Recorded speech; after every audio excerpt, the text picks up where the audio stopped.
केंद्रीय इलेक्ट्रॉनिक्स आणि माहिती तंत्रज्ञान मंत्री अश्विनी वैष्णव यांनी आज दिल्लीत राष्ट्रीय इलेक्ट्रॉनिक्स आणि माहिती तंत्रज्ञान संस्था डिजिटल विद्यापीठ मंचाचं उद्घाटन केलं।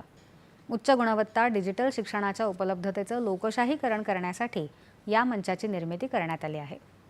इलेक्ट्रॉनिक्स घटक उत्पादन योजनेअंतर्गत आतापर्यंत 1 लाखाहून अधिक विक्रमी संख्येनं अर्ज प्राप्त झाल्याची माहिती वैष्णव यांनी यावेळी घेतलेल्या पत्रकार परिषदेत दिली।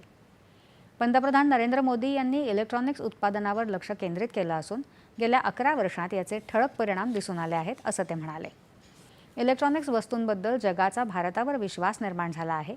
यामुळे या क्षेत्रात गुंतवणूक, रोजगार आणि अतिरिक्त उत्पादन होत आहे असं वैष्णव यांनी अधोरेखित केलं। इलेक्ट्रॉनिक्स क्षेत्राच्या विकासासाठी उद्योग जगत आणि सरकार एकत्रितपणे काम करत असल्याचं ते म्हणाले।